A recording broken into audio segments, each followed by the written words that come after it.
Continue with chapter accounting for partnership firms fundamental. In this video we are going to discuss last question of this chapter, that is question number 91, that is related to minimum earning granted by a partner. ये वो वाला question है जिसमें एक partner guarantee देगा कि कम से कम मैं फर्म के लिए इतना पैसा ज़रूर अर्न करूँगा, उससे रिलेटेड ये सिर्फ एक ही क्वेश्चन है इस चैप्टर में. सो let us discuss question number 91. Three chartered accountants A, B and C form a partnership firm, profit being shared in the ratio of 3:2:1 subject to the following. Three chartered accountant है A, B, C, उनकी profit sharing ratio आपको given है 3:2:1 और question में क्या लिखा गया है, C's share of profit guaranteed to not be less than ₹15,000 per annum. C का जो प्रॉफिट होगा वो 15,000 पर एनम से कम नहीं होगा. Second point, B gives a guarantee to the effect that gross fees earned by him for the firm shall be equal to his average gross fees of the preceding 5 years which he was carrying on profession alone, which on an average work out at 25,000. B ने firm को guarantee दी कि जो gross fees जो है वो अपने firm के लिए अर्न करेगा वो किसकी इक्वल होगी, उसकी ग्रॉस फीस का एवरेज उसने पिछले 5 सालों में कमाया, that is work out to be 25,000. मतलब जो बी है वो कह रहा है कि जब मैं अकेला काम करता था अपनी फर्म में, ठीक है, तो ऑन एन एवरेज पिछले 5 सालों का मैं कितना कमा लेता था, 25,000. मैं अकेला जब काम करता था तो मैं फर्म को गारंटी देता हूँ कि फर्म को भी मैं कम से कम इतना तो ज़रूर अर्न करके दूंगा. जब मैं अकेला काम करता था तब मैं 25,000 कमाता था. अब मैं फर्म को गारंटी दे रहा हूँ कि मैं फर्म के लिए भी 25,000 तो ज़रूर अर्न करूँगा. ये गारंटी अब पार्टनर ने दी है फर्म को, तभी ये टॉपिक बना minimum earning guaranteed bye a partner, कि एक पार्टनर कम से कम गारंटी दे रहा है कि मैं इतना पैसा ज़रूर फर्म के लिए कमाऊँगा. That is discussed in point B, कि बी ने यहाँ यही बोला कि जब मैं अकेला काम करता था, जब मैं इस प्रोफेशन को अकेला चला रहा था, तो अगर मैं पिछले 5 सालों का एवरेज देखूं तो कम से कम मैं कितना अर्न कर लेता था, 25,000. तो इतना 25,000 मैं फर्म को ज़रूर अर्न करके दूंगा, ये उसने गारंटी दे दी. The profit of the first year of the partnership are 75,000 और कंपनी को पहले साल के बाद प्रॉफिट हो गया 75,000, जिसमें ए बी सी तीनों पार्टनर्स हैं. The gross fees earned by B for the firm is 16,000 और बी ने कितना पैसा अर्न किया, सिर्फ 16,000. पॉइंट नंबर बी में क्या बोला था कि मैं कम से कम फर्म को 25,000 ज़रूर अर्न करके दूंगा, बट उसने कितना अर्न किया, सिर्फ 16,000. अब कम अर्न किया उसने, जब उसने कम अर्न किया तो ये अब गारंटी कंपनी को पूरा करके देगा. इससे पहले वाले क्वेश्चंस में क्या होता था, फर्म पार्टनर को गारंटी देती थी कि हम आपको कम से कम इतना प्रॉफिट ज़रूर देंगे.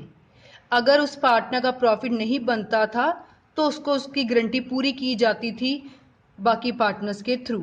बट इस क्वेश्चन में अब पार्टनर ने गारंटी दी 25,000 की, बट एक्चुअल में उसने अर्न किया सिर्फ 16,000. तो कितने की उसने डेफिशिएंसी राइज कर दी, 9,000 की, वो कम उसने अर्न किया. अब जो बी है वो फर्म को 9,000 दे के 25,000 के बराबर करके दिखाएगा. सो इसको कैसे करना है, it is very easy. So let us start. और आपको बोला है profit and loss appropriation account बनाना है. So format is ready. सबसे पहले आपको प्रॉफिट गिवन है, सो मैंने लिख लिया बाय नेट प्रॉफिट. ये आपको गिवन है 75,000. क्लियर. अब क्वेश्चन की इंपॉर्टेंट बात, जो शॉर्टेज आई है, जो बी ने कहा था कि मैं फर्म को 25,000 दूंगा बट एक्चुअल में उसने सिर्फ 16,000 दिया, जो बीच में डिफरेंस आ रहा है 9,000 का, वो अब बी जो है फर्म को देगा.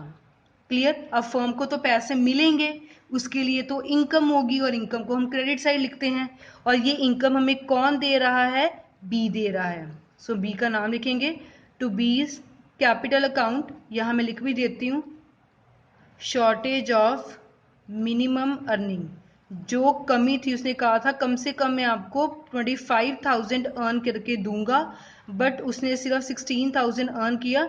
जो 9,000 डिफरेंस था वो अब कंपनी को देगा और अपनी गारंटी को पूरा करेगा जो उसने फर्म को गारंटी दी थी। क्लियर? बस यही पॉइंट इस क्वेश्चन में इंपॉर्टेंट है। यहाँ पार्टनर ने गारंटी दी, अगर वो पार्टनर उस गारंटी को नहीं पूरा कर पा रहा तो वो खुद फर्म को पैसे देगा, जैसे इस केस में बी ने दे दिया। फर्म को मिल रहे हैं, सो उसके लिए इनकम हुई, क्रेडिट आ गया। और हमें क्वेश्चन में कुछ भी नहीं गिवन, कोई खर्चा कोई कुछ नहीं है, बस हम सीधा डिवाइड कर देंगे।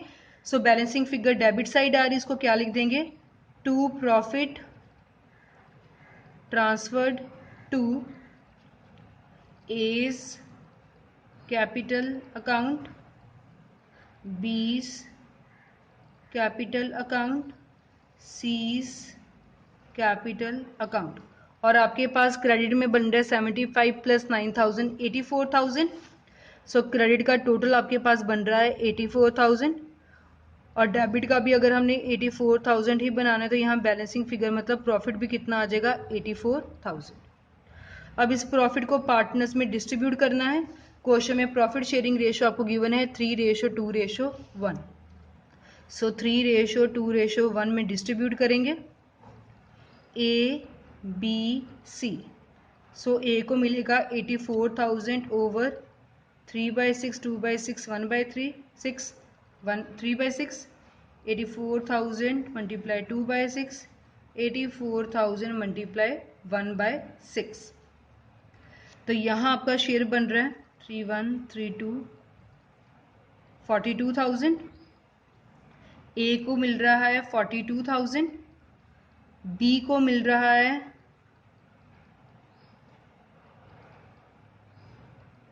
28,000 और सी को मिल रहा है 14,000। ये तीनों का प्रॉफिट आ गया। अब गारंटी वाले केस में चलें। यहाँ लिखा था C's share of profit guaranteed to not less than 15,000। C को गारंटी दी है कि तुम्हारा प्रॉफिट तो 15,000 से कम नहीं होगा, और सी का प्रॉफिट बन कितना रहा है, सिर्फ 14,000। मतलब डेफिशिएंसी कितनी आ गई, 1,000 की। अब इस 1,000 की डेफिशिएंसी को कौन पूरा करेगा, बाकी partner. A B C ratio थी 3:2:1। अब जिसको गारंटी दी है उसका शेयर तुम कर देते कैंसिल। अब इस डेफिशिएंसी को सिर्फ ए और बी पूरा करेंगे, किस रेशो में, सिर्फ अपनी रेशो में 3/5 2/5। सो 1,000 यहाँ ए का देख लेते हैं, यहाँ बी का देखेंगे, मल्टीप्लाई 3/5, 1,000 मल्टीप्लाई 2/5, ये आपके पास आ जाएगा 600, ये आपके पास आ जाएगा 400। मतलब ए कितनी देगा अमाउंट 600 की, बी कितनी अमाउंट देगा 400 की।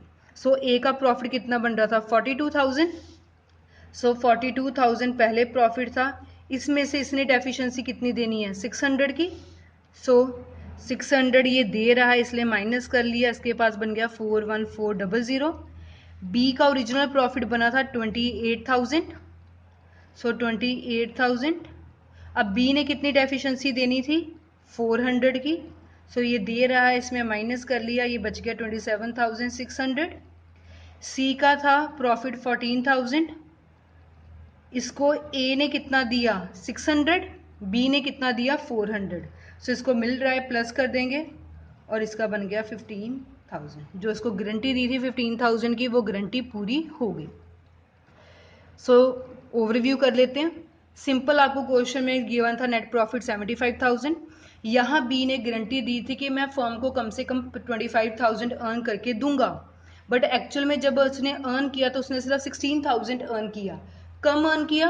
अब उसने फर्म को गारंटी दी थी, वो गारंटी वो पूरी नहीं कर पाया, तो डेफिशिएंसी शॉर्टेज आ गई 9,000 की। अब उस शॉर्टेज को वही पूरा करेगा, इसलिए उसने फर्म को 9,000 दे दी। फर्म के लिए इनकम है, क्रेडिट हो गया। फिर हमने पार्टनर्स में प्रॉफिट डिवाइड कर लिया। सी को कहा गया था कि तुम्हारे हिस्से में 15,000 प्रॉफिट हम ज़रूर देंगे, बट एक्चुअल में 14,000 बना, 1,000 की डेफिशिएंसी आ गई। डेफिशिएंसी को सिर्फ बाकी पार्टनर्स डिवाइड करेंगे आपस में, जब क्वेश्चन में कुछ नहीं गिवन। सो ए देगा 600, बी देगा 400। सो इनके प्रॉफिट में से 600 और 400 माइनस कर लिया, ये दे रहे हैं इसलिए माइनस इसको मिल रहा है तो प्लस, और सी की गारंटी जो है वो पूरी होगी। So this was about question number 91 related to minimum earnings guaranteed by a partner and guarantee of profit to a partner. This is the last question of this chapter, that is accounting for partnership firms fundamentals.